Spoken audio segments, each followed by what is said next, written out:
अस्सलाम वालेकुम। मेरा नाम है मोहम्मद उज़ैफ़र अली और आप लोग देख रहे हैं क्लास 9 की बायोलॉजी का chapter number 8 which is nutrition. अच्छा बच्चे, इससे पहले ना हमने प्लांट्स में न्यूट्रिशन की बात कर ली थी, फर्टिलाइज़र्स की बात कर ली थी, उसके हार्मफुल इफेक्ट्स की बात कर ली थी। अभी स्टार्ट करते हैं कंपोनेंट्स ऑफ ह्यूमन फूड। इंसानी फूड के क्या क्या कंपोनेंट्स हैं, इंसान फूड में अपने खाने में क्या क्या चीज़ों को लेता है। अच्छा ठीक है जी। तो इंसान के अंदर कौन सी मोड ऑफ न्यूट्रिशन थी? होलोसिक न्यूट्रिशन। होलोसिक न्यूट्रिशन कौन सी? जिसमें कॉम्प्लेक्स फूड को इंजेस्ट कर लिया जाता था, फिर कॉम्प्लेक्स फूड को ब्रेक डाउन किया जाता था टू रिलीज एनर्जी। सही। इसमें क्या होता है, organism acquire and take all the organic substance they need to survive. ठीक है। अब यहाँ पे हम वो कौन से ऑर्गेनिक मैटर्स हैं, वो कौन से ऑर्गेनिक सब्सटेंसेस हैं जिसको लिविंग ऑर्गेनिज्म को चाहिए, और खुसूसन इंसान को, वो है carbohydrate, protein, fats, minerals, fibres, vitamin and water. एक एक करके देखते हैं इन कंपोनेंट्स को। सबसे पहले बात करते हैं कार्बोहाइड्रेट्स की। कार्बोहाइड्रेट्स हमारी बॉडी के लिए बेइंतहा ज़रूरी है, स्पेशली ग्लूकोज, क्योंकि हमारी बॉडी जो सबसे पहले एनर्जी को ड्राइव करती है, एनर्जी की सोर्स को लेती है, मतलब प्राइमरी सोर्स ऑफ एनर्जी क्या है हमारे पास? कार्बोहाइड्रेट्स। ये दो कैटेगरीज में डिवाइड होते हैं। एक तो सिंपल कार्बोहाइड्रेट्स, सही है, जो जैसे कि सुक्रोज, जैसे कि चीनी। सुक्रोज हमारे पास टेबल शुगर को कहते हैं, ठीक है, जो कि फ़ौरन से डाइजेस्ट हो जाती है, ठीक है। और दूसरे नंबर पे हमारे पास है कॉम्प्लेक्स कार्बोहाइड्रेट, जैसे कि स्टार्च। स्टार्च के अंदर हमारे पास क्या है? आलू, जो कि बहुत स्लोली स्लोली डाइजेस्ट होता है। जो चीज़ फ़ौरन डाइजेस्ट होती है ना, वो आपको फ़ौरन एनर्जी दे देती है, ठीक है। और जो हमारे पास स्लोली डाइजेस्ट होती है, जैसे कॉम्प्लेक्स कार्बोहाइड्रेट, वो आपको सस्टेन एनर्जी देती है, बहुत लंबे समय तक एनर्जी देती रहती है, ठीक है। सोर्सेज ऑफ सिंपल कार्बोहाइड्रेट्स क्या है हमारे पास? फ्रूट्स हैं, शुगर्स है, और प्रोसेस ग्रेन्स हैं, जैसे कि वाइट राइस या फिर मैदा या फ्लोर। कॉम्प्लेक्स कार्बोहाइड्रेट्स में हमारे पास कुछ सब्जियां आती है, वेजिटेबल, आलू, potatoes, whole grains, beans, lentils, और ये सारी चीज़ें हमारे पास कार्बोहाइड्रेट्स की एग्जांपल्स थी, सही है। ये पिक्चर बनी हुई है जिसमें आपको पास देखें कार्बोहाइड्रेट की सोर्स दी हुई है। ब्रेड हो गई, स्टार्च से बना हुआ ये चिप्स हो गए, और सीरियल्स हो गए, मुझे तो नाम भी नहीं आता है आधो से ज़्यादा, चावल भी हो गया इवेंचुअली। तो ये सारे हमारे पास कार्बोहाइड्रेट्स हैं। अब बात करते हैं प्रोटीन्स की। प्रोटीन्स हमारे पास किससे मिलके बनते हैं? अमाइनो एसिड से। अमाइनो एसिड्स क्या बनाते हैं हमारे पास? प्रोटीन बनाते हैं। ये लोग आपस में अटैच होते हैं और क्या बन जाता है? प्रोटीन। प्रोटीन कॉम्प्लेक्स मॉलिक्यूल है और हमारी बॉडी को body takes longer to break them down. Basically क्या होता है, जैसे ग्लूकोज, कार्बोहाइड्रेट में सिंपल कार्बोहाइड्रेट फॉरन डाइजेस्ट हो जाते थे, और कॉम्प्लेक्स कार्बोहाइड्रेट को टाइम लगता था डाइजेस्ट होने में। ठीक उसी तरीके से प्रोटीन को भी टाइम लगता है डाइजेस्ट होने में। They are much slower and long lasting source of energy than carbohydrates.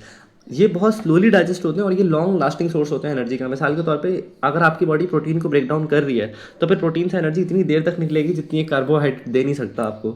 तो प्रोटीन भी सोर्स है एनर्जी का। आपकी बॉडी प्रोटीन से फिर एनर्जी को ड्राइव करती है जब कार्बोहाइड्रेट की कमी होती है। तो टोटल 20 अमाइनो एसिड्स हैं। हमारी बॉडी कुछ को खुद सिंथेसाइज कर लेती है। टोटल लिविंग ऑर्गेनिज्म में ना 20 अमाइनो एसिड्स हैं। कितने? 20 अमाइनो एसिड्स। और 20 अमाइनो एसिड से पता है प्रोटीन कितने बनते हैं?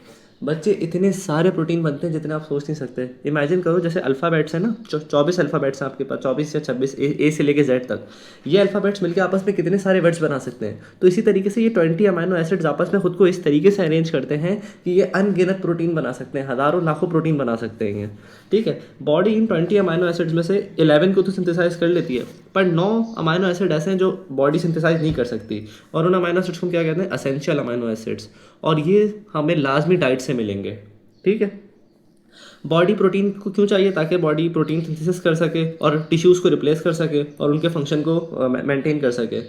प्रोटीन वैसे एनर्जी के लिए यूज़ नहीं होता, लेकिन अगर बॉडी में इनफ कैलोरीज नहीं आ रही दूसरे न्यूट्रिएंट्स से, यानी कार्बोहाइड्रेट से या फिर फैट से, तो वो किसको ब्रेक डाउन कर देगी? प्रोटीन को। ओके जी। मैं भी आप लोगों को एक चीज़ बताऊंगा कि हमारे पास नॉर्मली एक ग्राम उसमें कितनी कैलोरी होती है। 1 ग्राम कार्बोहाइड्रेट में 1 ग्राम प्रोटीन और 1 ग्राम फैट पे कितनी कैलोरीज होती हैं? इन तीनों, इस फैट के बाद बताता हूँ आपको। ओके जी। Fats are complex molecules. जिस तरीके से प्रोटीन हमारे पास अमाइनो एसिड से मिलकर बनता था, फैट बनता है फैटी एसिड और ग्लिसरॉल से, यानी ग्लिसरॉल और फैटी एसिड मिलते हैं और हमारे पास बन जाता है फैट्स। बॉडी को फैट की क्यों ज़रूरत है? ताकि ग्रोथ हो सके, और फैट से आपको एनर्जी मिलती है, ठीक है। और ये हमारे पास फैट्स किस लिए ज़रूरी होते हैं? क्योंकि वो हार्मोन को सिंथेसाइज करवाते हैं, और बॉडी के डिफरेंट सब्सटेंसेज जो बॉडी की एक्टिविटी के लिए ज़रूरी है। ये कुछ सोर्सेज ऑफ फैट है हमारे पास, जिसमें हमारे पास मिल्क आ जाता है, मिल्क मिल्क आ जाता है, बटर आ जाता है, एग्स, एवोकाडोस, चीज़, रिब्स, मतलब बीफ का, ये वैसे प्रोटीन का सोर्स है ये वाला, और ये चिकन भी, और ये भी। तो बाकी सारे क्या है इसमें? फैट्स का अच्छा सोर्स है। फैट्स क्या है हमारे पास? Fats are the slowest source of energy. Slowest का मतलब ये नहीं है कि बहुत बेकार है, मतलब ये मोस्ट एनर्जी एफिशिएंट है, ये आपको कंटिन्यूसली आपको एनर्जी प्रोवाइड कर सकता है। जब बॉडी के पास फैट आने लगता है ना, एक्सेस फैट, वो कहाँ पे डिपॉजिट करता है? एब्डोमेन में, जिसको ओमेंटल फैट कहते हैं, या कभी कभार स्किन के नीचे, जिसको सबक्यूटेनियस फैट भी कहते हैं, ठीक है। और क्यों रखता है ऐसा, ताकि फैट की जब भी ज़रूरत पड़े ये उसको वहाँ से ब्रेक डाउन कर सके, ठीक है। अब जब ज़्यादा फैट आने लगता है ना, जब पेट में भी नहीं जा पा रहा, स्किन के अंदर भी नहीं जा रहा, तो वो ब्लड वेसल के अंदर डिपॉजिट होने लगता है। जैसे पहले ब्लड वेसल का ल्यूमेन ये था, अच्छा खासा बड़ा था, फैट डिपॉजिट होने की वजह से उसका ल्यूमेन अंदर से इतना छोटा हो गया, ये देखो। अब जो ब्लड जो जा रहा था वो ब्लड ज़्यादा नहीं जा पाएगा इसके अंदर से, और ये ख़तरनाक बात है, इसी को हम कहते हैं एथेरोस्क्लेरोसिस। यही है मोटापे की जड़, और इसमें लोगों की जान भी खतरे में होती है, ठीक है। अब क्या होगा हमारे पास, within organism and it can block the blood flow. मैंने बोला ना ये ब्लड फ्लो को भी रोक सकता है, और सामने वाले जिस ऑर्गन पे ब्लड जा रहा होगा वाला वो डैमेज हो सकता है। अब इन्होंने बोला है कि सोर्सेज ऑफ सैचुरेटेड फैट्स कौन से होते हैं। दो तरह के फैट होते हैं, एक सैचुरेटेड और एक अनसैचुरेटेड। सैचुरेटेड फैट्स ना अच्छे समझे जाते हैं और अनसैचुरेटेड बुरे समझे जाते हैं। खैर, अच्छे वाले फैट्स कौन से हैं? फैटी कट्स ऑफ, मतलब चर्बी of beef and lamb. High fat dairy जैसे दूध, बटर, चीज़, सोर क्रीम और आइसक्रीम, ये अच्छे फैट कंसिडर किए जाते हैं। ट्रॉपिकल ऑयल जिसमें कोकोनट, पाम और कोका बटर आता है। और खा पोल्ट्री स्किन। ओके जी, अब मैं आपको बताता हूँ कैलोरीज। 1 ग्राम हमारे पास, 1 ग्राम कार्बोहाइड्रेट में होती हैं 4 कैलोरीज। 1 ग्राम कार्बोहाइड्रेट में होती हैं 4 कैलोरीज। इसी तरीके से 1 ग्राम प्रोटीन में होती हैं हमारे पास 4 कैलोरी, दोनों में सेम। जबकि 1 ग्राम फैट में पता है कितनी होती है? 1 ग्राम फैट में हमारे पास होती हैं टोटल 9 कैलोरीज, यानी इनके डबल से भी ज़्यादा, इनके डबल से भी ज़्यादा। सही है। आगे चलते हैं वाइटामिन्स पे। वाइटामिन हमारे बॉडी को ज़रूरत क्यों है? अच्छा बच्ची, वाइटामिन ना, अभी मैं एमबीबीएस कर रहा हूँ ना, मैं डॉक्टर बन रहा हूँ, तो हमने वाइटामिन की डेफिनेशन पढ़ी है जो आपकी आपकी बुक में बहुत अच्छे से लिखी हुई है। वाइटामिन वो ऑर्गेनिक मॉलिक्यूल हैं जो माइक्रो न्यूट्रिएंट्स हैं, मतलब बॉडी को बहुत थोड़ी अमाउंट में चाहिए अपने फंक्शन को अच्छे से परफॉर्म करने के लिए। अगर ये डाइट में एब्सेंट होंगे ना तो बॉडी में ना बीमारियाँ होंगी। तो वाइटामिन वो ऑर्गेनिक मॉलिक्यूल हैं जो बॉडी को थोड़ी अमाउंट में चाहिए, needs in small quantities to for the proper functioning of its metabolism. सही है। ये हमारी बॉडी की डेवलपमेंट में और हेल्थ में बहुत मेजर इंपॉर्टेंट रोल प्ले करते हैं। और लैक ऑफ वाइटामिन की वजह से बहुत सारी बीमारियां भी होंगी, जैसे कि आँख बच्चों को हो जाती है, आगे बीमारियां हम देखेंगे। 2 तरह के वाइटामिन होते हैं, एक है फैट सॉल्युबल वाइटामिन और एक है water soluble. Fat soluble vitamin वो जो फैट्स में ऑर्गेनिक सॉल्वेंट्स में डिजॉल्व हो जाए, वाटर सॉल्युबल जो पानी में डिजॉल्व हो जाए। फैट सॉल्युबल वाइटामिन हमारे पास कौन से होते हैं?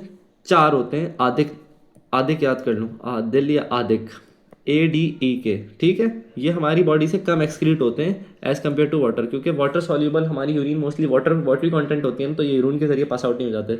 जबकि वाटर सॉल्युबल वाइटामिन सिर्फ 2 हैं, विटामिन बी और vitamin C.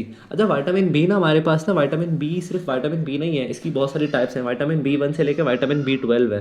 Vitamin B1 retinol और टोकोफेरॉल, एल्बिट्रॉल, फॉलिक एसिड, और हमारे पास विटामिन B12 भी था, मैं नाम भूल गया उसका। तो मतलब बहुत सारे कॉम्प्लेक्सेस हैं विटामिन बी के। और विटामिन सी हमारे पास कोलेजन के लिए ज़रूरी है। इन्होंने एक बात लिखी हुई है, बड़ी ज़बरदस्त बात लिखी हुई है, कि जो हमारे पास वाटर सॉल्युबल और फैट सॉल्युबल विटामिन है ना, वाटर सॉल्युबल जल्दी डाइजेस्ट हो जाता है as compare to fat soluble.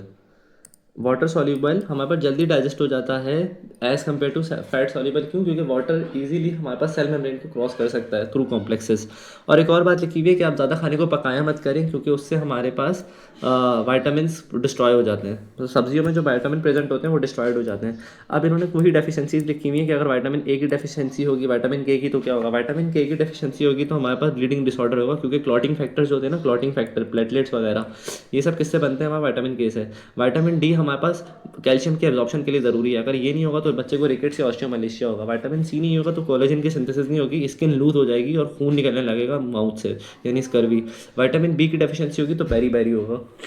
ये मुझे नहीं पता, आप लोग देख लिएगा। विटामिन ए आंखों के लिए ज़रूरी है, जो आंखों का साइकिल होता है उसके लिए ज़रूरी है। आंखों का साइकिल से मुराद पढ़ लोगे आप लोग इंशाल्लाह आगे जाके, नहीं यानी आंखों के लिए ज़रूरी है। ये नहीं होगा तो नाइट ब्लाइंडनेस होगी, रात में आप देख नहीं पाओगे, आंखों का इन्फेक्शन होगा, रफ स्किन होगी और रिस्पायरेटरी इन्फेक्शन होंगे।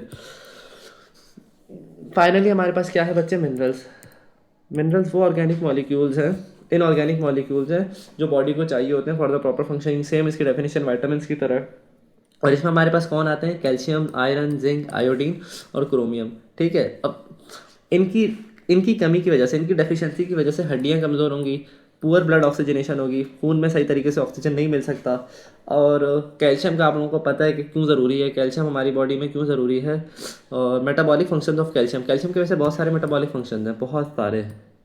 ये तो सिर्फ हम हड्डियों से रिलेटेड इसको रखते हैं। मेटाबॉलिक फंक्शन ऑफ कैल्शियम में क्या क्या लिखा हुआ है यहाँ पे, इन्होंने पूरी हेडिंग क्या बताने की कोशिश की है, ये तो मतलब ये है movement and regulation of calcium ions in and out of the various body compartment. ठीक है, बॉडी के अंदर बाहर जाने को कैल्शियम मेटाबॉलिज्म हम कहते हैं, यानी बॉडी के सेल से।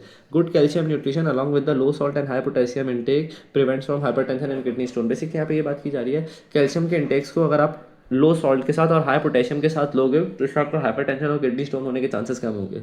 सोर्सेस ऑफ कैल्शियम क्या है, मिल्क है सबसे excellent source, fish, greeny leafy vegetable, nuts, soyabean और ब्रेड, ये सारी सोर्सेज हैं। अब आगे चलते हैं।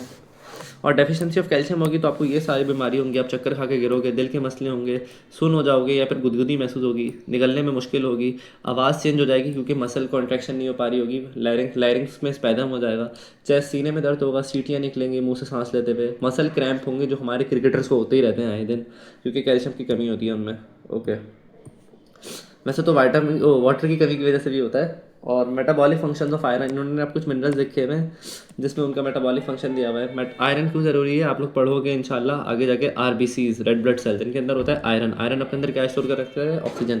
जब ऑक्सीजन नहीं होगा तो हमारी बॉडी में क्या होगा, डीऑक्सीजनेशन होगी। तो iron play important role in oxygen transport and storage. ये हमारे पास हीमोग्लोबिन का कंटेंट है जो कि रेड ब्लड सेल में और मायोग्लोबिन में पाया जाता है। ठीक है, इसकी सोर्सेज क्या है हमारे पास, beans, lentils, tofu, green leafy vegetables such as palak यानी स्पिनच।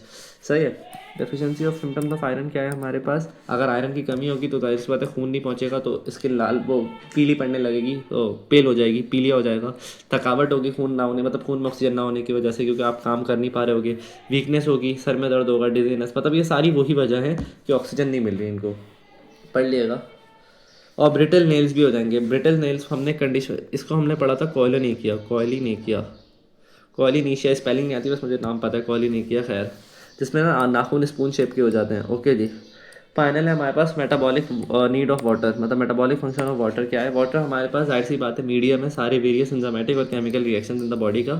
सही है, ये हमारे पास वाटर के ही ज़रिए हमारे पास सारी चीज़ें मूव करती हैं। जिस तरीके से एक गाड़ी, एक माल गाड़ी होती है, एक ट्रक होता है, उसके अंदर सारा सामान लोड होकर जाता है, इसी तरीके से ना वाटर अपने ऊपर सारा सामान लोड करके लेके जाता है। वो सामान क्या है, nutrients, hormone, antibodies, oxygen through blood stream and lymphatic system. Water क्या करता है, बॉडी में टेम्परेचर को भी मेंटेन करता है थ्रू स्वेटिंग। सीवियर डिहाइड्रेशन की वजह से हमारे पास कार्डियोवैस्कुलर प्रॉब्लम हो सकती हैं, यानी दिल और हार्ट और वेसल्स की प्रॉब्लम्स हो सकती हैं। जनरली स्पीकिंग जो हमारे पास डाइटरी फाइबर्स हैं वो एडिबल पार्ट हैं प्लांट्स का और सिमिलर कार्बोहाइड्रेट। अच्छा जी, यहाँ पे उन्होंने ये बात की हुई है, जो डाइटरी फाइबर्स होते हैं ना वो प्लांट्स का पार्ट है और ये हमारी बॉडी में डाइजेस्ट नहीं हो सकते, लेकिन फाइबर्स हमारे पास इंपॉर्टेंट रोल प्ले करते हैं कॉन्स्टिपेशन का, यानी फूड को डाइजेस्ट करवाने का। फूड डाइजेस्ट नहीं होते पर वो डाइजेशन में इंपॉर्टेंट रोल प्ले करते हैं। जो सॉल्युबल फाइबर होते हैं ना, जो बॉडी में हल्के से डाइजेस्ट हो जाए, वो हमारी बॉडी में कोलेस्ट्रॉल को कंट्रोल करते हैं और ब्लड शुगर लेवल को भी कंट्रोल करते हैं। ओके जी, तो ये था। अल्लाह, इसको अगली वीडियो में स्टार्ट करेंगे। अपना बहुत ख्याल रखें, फिर मिलेंगे। अल्लाह हाफिज़।